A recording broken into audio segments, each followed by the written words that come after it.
Olá, meus amigos do segundo ano, como é que estão vocês?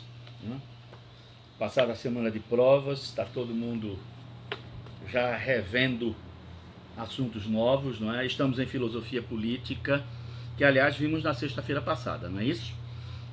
Logo depois que vocês terminaram a prova, a aula já foi em cima desse assunto, a pedido de alguns de vocês, que perceberam que no SSA e no Enem também, uma parte importante das questões se refere à filosofia política. Bom, a gente começou, lógico, não é, com aquele esquema que eu sempre preparo, não é, que acompanha o livro, mas também apresenta algumas coisas novas que a gente não tem no livro. Por exemplo, só recordando, nós falamos sobre a origem da filosofia política, não é isso? Então, a gente falou que o pensamento filosófico sobre política começa com os sofistas, quando eles, já na época, não é, da democracia, a democracia estava começando em Atenas, começam a questionar os antigos valores que garantiam o poder aos eupátridas e tirava esse poder na prática do povo. Apesar de ser democracia, governo do cidadão, o cidadão mais pobre, o cidadão comum, dificilmente teria acesso aos cargos mais altos, que terminavam sendo privilégios da elite. Ou seja, na prática, a democracia não democratizou o acesso de todos os cidadãos aos cargos públicos. Logo depois vem Sócrates. Eu digo depois, na verdade, ao mesmo tempo, não é? Sócrates combatia esse pensamento sofista e combatia principalmente o relativismo que os sofistas divulgavam sobre as verdades, a tradição, a moral. Para os sofistas, não havia uma rigidez nas práticas morais. A moral, que a gente sabe, né, são os costumes, os hábitos, a maneira de se relacionar em sociedade de um povo, né, isso varia de lugar para lugar e pode variar também de tempo, de época para época. Sócrates, como todos os conservadores, acreditavam que o mundo é imóvel, ele é parado. Então, os valores da antiguidade dos nossos heróis devem continuar valendo hoje também. O problema é que quando eles diziam isso, na prática, o que significava é: atenção, a lei vale para nós, o costume e a tradição vale para nós, os ricos. Vocês pobres têm que se virar com o que a lei manda, com o que a lei diz. Mesmo havendo a chamada isonomia, igualdade de todos perante a lei, na prática a gente sabe que os mais ricos têm mais condições de não serem punidos pela lei, pelos julgadores, pelos juízes, do que os mais pobres. Isso acontecia em Atenas e, infelizmente, acontece ainda em alguns países, né, onde quem tem mais dinheiro tem mais chance de não ser preso. Essa é a verdade. Só para vocês terem uma ideia, não é? Espanha. A Espanha é uma monarquia. Vou dar um exemplo. E é uma monarquia onde o regime democrático existe, claro. Quem governava a Espanha era um rei chamado Juan Carlos de Bourbon, que há uns 5 anos atrás, eu acredito mais ou menos isso, ele já se sentindo velho, não é? Ele abdica em favor do filho dele, Filipe VI. O filho, o príncipe, o herdeiro, em vez de esperar que o pai morresse, não é? Ele abdicou. Muitos reis da Europa nessa mesma época fizeram a mesma coisa. Abdicaram logo em favor dos filhos, não é?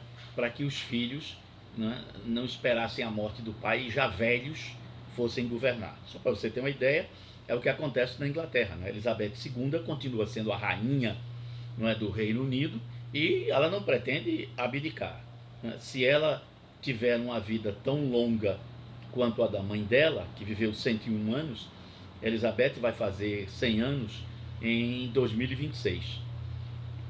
Quando ela morrer, né, imaginem, né, que ela morra com 100 anos, né, em 26 o príncipe Charles já vai estar com 75 anos ou 76 anos. Ou seja, ele já vai chegar ao trono, né, muito velho para governar. Se ele for longevo como o pai e a mãe e viver 100 anos, de qualquer maneira ele ainda tem 25 anos de reinado. Ora, bote 25 anos em cima do príncipe William, que será o herdeiro de Charles, né? Ou seja, quando o pai morrer, o príncipe William já vai chegar ao trono com uns 60 anos de idade, né? Então é mais lógico que os mais jovens, né, assumam o poder, se eles têm na linha de sucessão das monarquias isso daí. Mas voltando para a Espanha, o rei abdicou. Só que 2 anos antes dele abdicar em favor do filho, já estava havendo uma investigação sobre corrupção, que o rei Juan Carlos de Bourbon havia favorecido determinadas empresas em determinadas atividades e tinha recebido um dinheiro por fora, que estava em um paraíso fiscal, não é? Quando ele abdicou, a investigação, não é, prosseguiu e foi em frente. E ele, para não ter que responder a um processo, ele simplesmente, não é, arrumou as malas, não é, picou a mula, pegou o beco e foi morar no Catar. Lá ele não pode ser preso, nem ele vai poder ser levado de volta à Espanha para responder um processo. Vê que negócio. A Espanha é uma monarquia e o rei fugiu para não ser preso. A irmã do atual rei, a irmã de Felipe, não é? A Sua Alteza Real, a princesa não sei das quantas, casada com um ex-jogador do mundo dos esportes, também esteve envolvida em falcatrua. E ela teve que responder, né, perante um tribunal. Durante 4 horas, ela teve que ir ao tribunal. Aqui no Brasil, certas autoridades respondem por escrito às perguntas da Polícia Federal, de qualquer investigação. Não são obrigados a ir perante um juiz. A princesa foi ter que ir. 4 horas ela foi inquirida, respondendo perguntas sobre a questão da corrupção que envolvia ela e o marido. Quando ela saiu do tribunal, os jornalistas perguntaram: Sua Alteza já sabe que perdeu os títulos reais? Enquanto ela estava respondendo o processo, o irmão dela, rei, cassou, tirou o título de Duquesa de Maiorca que ela tinha. Um título honorífico, claro, mas um título. E ela perdeu. É assim que na democracia funciona. Não existe desigualdade perante a lei. Existe igualdade. No Brasil, a nossa elite, infelizmente, não é, se cerca de uma série de privilégios e, na prática, dificilmente alguém da elite vai responder. Platão, a gente já sabe, não é, cria a ideia de uma polis perfeita, governada por filósofos, e descreve isso num livro chamado Epipoliteia. A República, a gente traduz mais ou menos por isso, não é? Aristóteles também escreveu Politikon, que ao pé da letra significa ações sobre a organização das polis, livro que a gente traduz pelo nome Política. E Platão faz questão de insistir: a ética se preocupa com a felicidade individual, a política se preocupa com o bem comum. Então, não se pode separar ética de política. Essa é a ideia de Aristóteles. Aristóteles também é o primeiro camarada a classificar os tipos de governo. Ele diz que existem 3 tipos de governo conforme o número de governantes: a monarquia, quando existe um só governante; a aristocracia, que é o governo dos melhores; e a república ou democracia, quando você tem a participação de todos os cidadãos no processo decisório. Cada um desses modelos, cada um desses tipos, a monarquia, a aristocracia e a democracia, tem, como é que a gente chamaria? Oh meu Deus, eu disse a palavra na sexta-feira passada. Tem formas viciosas, formas ruins disso daí. Por exemplo, uma monarquia pode se transformar numa tirania, quando o soberano não quer respeitar as leis e a tradição. A aristocracia pode virar uma oligarquia. Em vez de um governo dos melhores, um governo de poucos. E, obviamente, poucos que não são os bons, os melhores. E a república ou democracia pode se transformar em demagogia. É quando o povo é enganado pelos governantes, apesar de eleitos, os governantes, né, enganam o povo, dizendo que estão promovendo o bem comum, quando na verdade estão se beneficiando do governo. É o que ele chama de desvirtuamento, não é? Dos tipos de governo. Ao início da Idade Média, Santo Agostinho, ou Agostinho de Hipona, não é, escreve um livro chamado Civitas Dei, a Cidade de Deus, em que ele fala sobre o funcionamento do reino dos céus. E que o homem aqui na terra devia imitar a Civitas Dei, a cidade. A palavra cidade aí quer dizer polis, não é? Estado. Não é? A República de Deus. Agostinho diz que aqui na terra a Civitas Hominis, a cidade dos homens, a República dos homens, o Estado feito pela sociedade humana, deveria imitar a perfeição do divino. Agostinho sugere, não é, uma ligação entre o poder político e o poder religioso. Assim, não é, nessa sociedade humana, para que ela pudesse ser o mais possível perfeita, claro que isso é um sonho. Agostinho diz que a sociedade humana não vai poder ser perfeita, mas pelo menos ser menos injusta, não é? Você teria o clero, aqueles que rezam, como a camada ligada ao poder. Os guerreiros, os que lutam, aqueles que garantem a paz, a ordem e a harmonia da lei, e os que trabalham, né? Em latim, oratores ou orandi, bellatores ou lutandi e laboratores ou laborandi. Tanto faz, né? Os que trabalham, os que rezam, os que lutam, os que guerreiam. Então, na verdade, Agostinho antecipa o que vai ser a sociedade estamental do mundo feudal. Aquele menino Tomás de Aquino não tem uma análise política, mas ele insiste na ideia, como Agostinho, como Aristóteles, que ética e política têm que andar juntos. Tomás de Aquino também acha, não é, que o poder dos papas, o poder papal, está acima de todos os outros poderes, chamado poder espiritual. Então o poder temporal, que é o poder político, tem que estar submisso ao poder espiritual. E que a monarquia é a melhor forma de governo, porque é o que está na Bíblia. Dante de Alighieri também defende num livro chamado De Monarquia, sobre a monarquia, essa ideia de que a monarquia é a melhor forma de governo. Ele sugere, não é, a unificação da Itália sob o comando do Papa, com uma monarquia papal.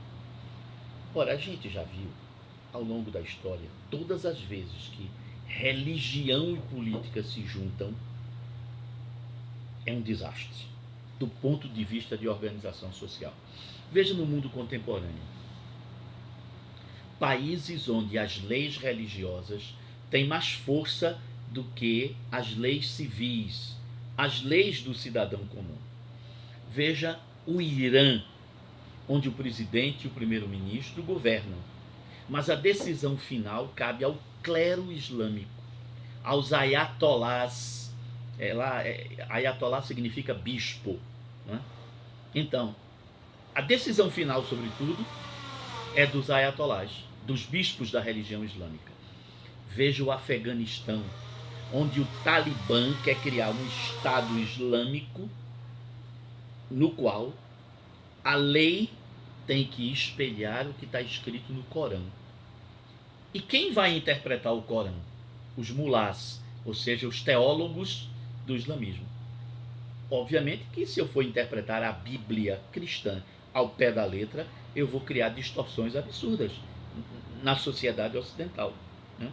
Porque aquelas leis que estão na Bíblia serviam para uma época que não existe mais, para um povo, né, o povo hebreu, que não existe mais. Existem os judeus hoje e israelenses que, obviamente, aproveitam daquele mundo antigo algumas coisas que se adaptem à modernidade. Está vendo? Em época nenhuma onde houve mistura do poder religioso com o poder civil, nós tivemos bons estados. Nunca tivemos. Pode ser que daqui para frente, sim, mas olhando para trás, né, então o raciocínio filosófico tem que ser em cima das coisas concretas. Existe alguma possibilidade de um estado, né, religioso ser, né, uma sociedade, conseguir montar uma sociedade de qualidade, uma sociedade justa, melhor? A resposta filosófica tem que ser não. Por quê? Porque até hoje, em nenhum momento da história, olhando para o passado, você teve um Estado de qualidade, né, uma sociedade justa, igualitária, democrática, quando você tem um poder religioso. Pronto. Eu não posso contrariar a história. Agora o filósofo pode dizer, pode ser que no futuro se consiga isso daí. Aí é uma hipótese, né? É uma teoria que tem que ser provada.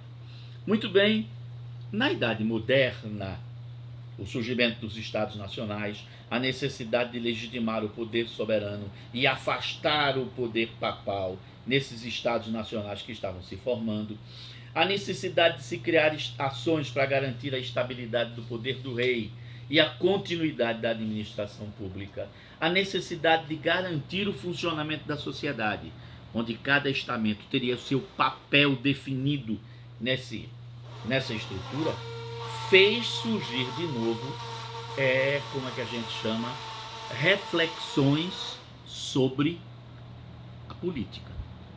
Então, de novo, as pessoas começaram a escrever sobre política, ou para justificar o absolutismo que estava nascendo, o Estado Nacional, ou para tentar pensar uma sociedade melhor e mais justa, que não fosse essa sociedade, né, dividida em estamentos, onde uma burguesia buscava seu espaço e às vezes não conseguia, e onde camponeses e artesãos continuavam vivendo miseravelmente. Muito bem, a primeira pessoa que aparece, e a gente falou sobre ele, foi Nicolau Maquiavel. A primeira coisa que Nicolau Maquiavel explica é o seguinte: olha, para mim, a melhor forma de governo é a república.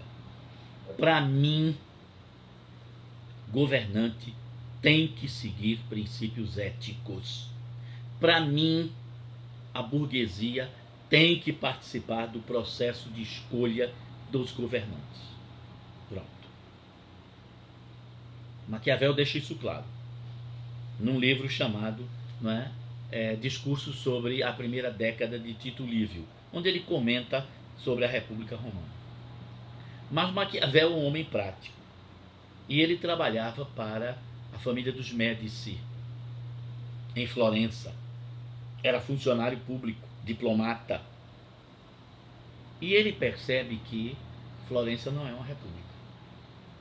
Florença é um principado, onde o governante com o título de príncipe deixa o poder para os filhos. É uma família que detém o poder.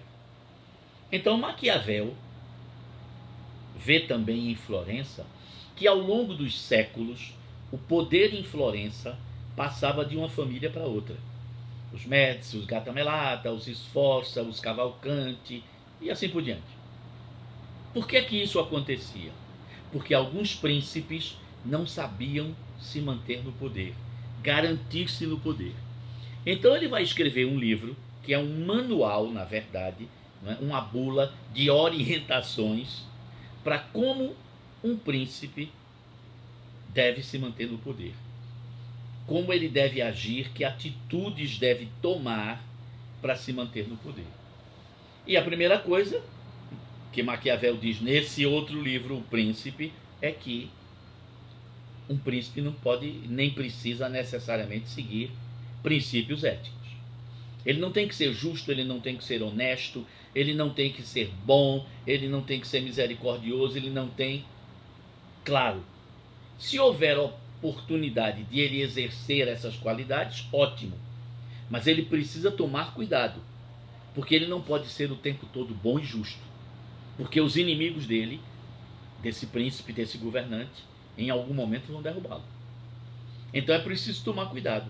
Maquiavel, então, ao escrever O Príncipe, ele investiga a origem do poder monárquico, os tipos de monarquia que existe e como o monarca, o príncipe, deve fazer para se manter no poder.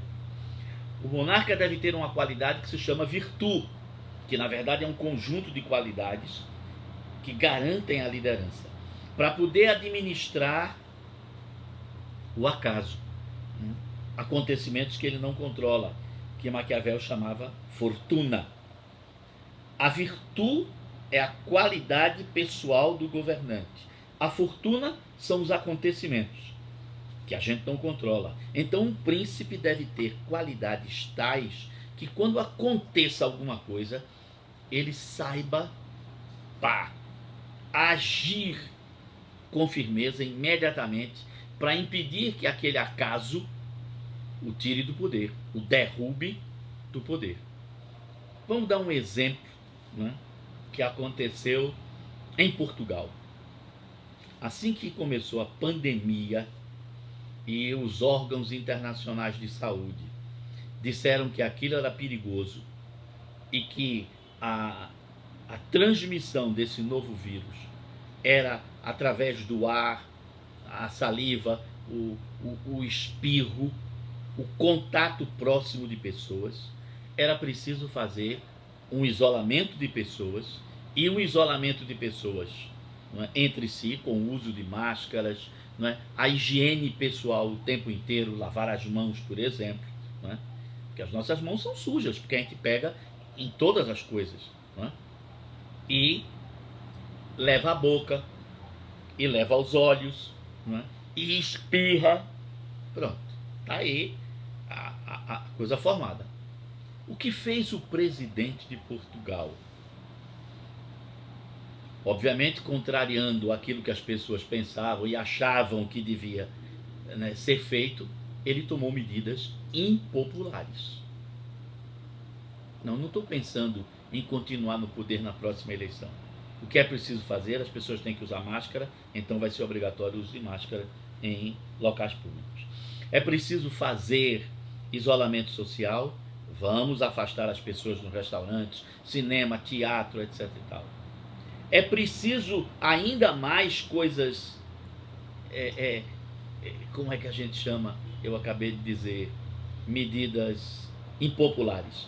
É preciso parar durante 15 dias o funcionamento das atividades econômicas, inclusive, fechar lojas, fechar empreendimentos particulares. A única coisa que vai poder funcionar é hospital, polícia e bombeiro. A gente vai fechar. Tá vendo? Eu não estou pensando na próxima eleição. Eu não estou querendo ser agradável ao povo. Eu estou pensando no bem comum. Pronto. Maquiavel não recomendaria jamais esse tipo de medida, não é? Pois muito bem, é esse homem, esse presidente, que saiu visitando os hospitais onde havia os doentes, agradecendo aos médicos pelo esforço, os médicos e os profissionais de saúde, pelo esforço que estava se desenvolvendo enquanto o número de doentes aumentava e os hospitais e as UTIs se enchiam de pessoas, e ele lá, e pela televisão, falando, não é? Inclusive, como ele era professor, não é, antes de ser político, ele mesmo deu aulas sobre saúde pública na TV estatal, já que as aulas se tornaram online, não é? Então ele mesmo deu aula pela televisão para os jovens portugueses. Está percebendo? Ele foi pessoalmente dar o exemplo de como um chefe de Estado deve agir. Não é? e à medida que foi possível afrouxar um pouco aquelas regras de dificuldade da pandemia, ele fez, seguindo as orientações dos infectologistas, obedecendo às determinações da ciência. E logo, logo, quando se falou sobre vacina, Portugal imediatamente iniciou as negociações com os grandes laboratórios do mundo para comprar vacinas e vacinar a população. Desde dezembro do ano passado, a população portuguesa está sendo vacinada. E à medida que vem novas variantes, o governo toma novas medidas. E o presidente está à frente e andando e falando com a população, claro, mantendo a distância. Olhe, é preciso fazer isso. A medida é impopular, mas tem que ser tomada. E explicando, e dialogando, e se interessando, e respeitando a lei. Usando a máscara, mantendo o distanciamento. Não é só ele, não. O presidente da França, a primeira-ministra da Alemanha, Boris Johnson da Inglaterra, que começou negando a pandemia, mas depois ele começou a perceber que o negócio era sério, e aí pediu desculpas públicas e tomou as medidas necessárias. Você está vendo? É assim que age democraticamente um príncipe. É assim que Maquiavel diz, não, de jeito nenhum. Né? Vamos mentir, vamos negar. O importante é tirar proveito desse negócio. Vai morrer gente? Vai. Eu não sou coveiro, paciência. Alguém vai ter que morrer. E eu não tenho nada a ver com isso. Aí, você está vendo a diferença? Pronto. Agir maquiavelicamente é ter apenas, não é, um interesse. Eu preciso me reeleger. Eu preciso permanecer no poder. Não quer dizer que Maquiavel acredite que isso é bom, que isso é virtuoso. Não. Maquiavel deixou claro que isso não é a melhor forma de governar. Mas ele disse, para quem quiser se manter no poder, tem que ser safado. Não, tem que mentir, tem que trair. Não. É assim que funciona. Um outro camarada, a gente não falou dele ainda, é Thomas Moros. Thomas Moros também fez uma reflexão sobre política. Uma reflexão, falando sobre um país ideal, uma ilha. A Inglaterra é uma ilha, não é? Thomas Moros é inglês. Uma ilha que se situa em um lugar incerto, que a gente não sabe onde é. Por isso o nome grego Utopia. Utopos, em grego, quer dizer lugar nenhum. Ou seja, sem localização determinada. Nessa ilha, né, o livro fala sobre o funcionamento da utopia desse país, não é? Sem uma localização exata, habitado por uma sociedade que administra o bem comum, não há propriedade privada, isso é comunismo, né? E o trabalho dos servos e escravos, que são cidadãos punidos por crime, né? Garante que se faça, né, aquelas atividades, digamos assim, menos nobres, menos bonitas. O livro Utopia é uma crítica, na verdade, à sociedade intolerante à época da reforma luterana e da reforma anglicana que foi feita na Inglaterra. Né? Infelizmente, as reformas religiosas levaram o mundo a um ódio entre cristãos reformados e cristãos católicos. Na mesma Inglaterra, já no século XVII, vai aparecer um homem chamado Thomas Hobbes. Atenção, o livro fala de um francês chamado Etienne de la Boétie. Se pronuncia desse jeito. Se escreve Etienne de la Boétie, mas se pronuncia Etienne de la Boétie. Muito bem. Mas ele não aparece nos nossos vestibulares. Claro, você querendo ler, leia. Ele não faz parte da programação. Né? Ele não é citado como assunto. Mas se você quiser ler, leia. Aí eu pulo de La Boétie para Hobbes, que escreveu um livro chamado O Leviatã. Pronto. Hobbes e o Leviatã. Nesse livro, Thomas Hobbes, vai responder a seguinte pergunta: por que existe o Estado? O que é o Estado? é a sociedade politicamente organizada, dividida em governantes e governados. Quando é que surgiu, em que momento da história surgiu uma sociedade organizada? Thomas Hobbes, então, responde a essa pergunta com uma teoria sobre a origem das formas de governo. Obviamente, Thomas Hobbes não tinha o conhecimento de pré-história que nós temos hoje, né? Mas Hobbes monta uma teoria. Ele diz que, primitivamente, os homens viviam como animais, cada um por si e os deuses contra todos. Valia a lei do mais forte. Um ser humano era inimigo do outro. Não havia relação de confiança entre os seres humanos. Então, a qualquer momento, né, um macho humano com as suas fêmeas e seus filhotes podia ser atacado por outros machos, ele seria morto, as fêmeas e as crianças seriam levadas e passariam a ser propriedade dos vencedores. Thomas Hobbes cria uma frase, né, que resume essa situação de violência primitiva que o homem viveu. Homo hominis lupus. Em latim significa: o homem é o lobo do próprio homem. Ou seja, nós éramos inimigos uns dos outros.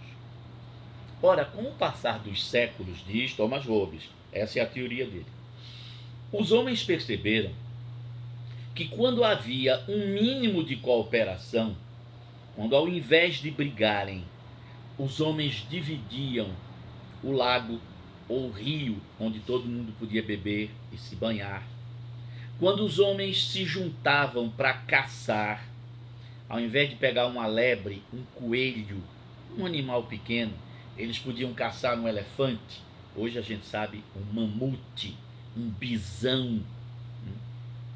Em vez de comer restos deixados pelos outros animais, o homem podia, as mulheres, recolher frutos, raízes e folhas comestíveis.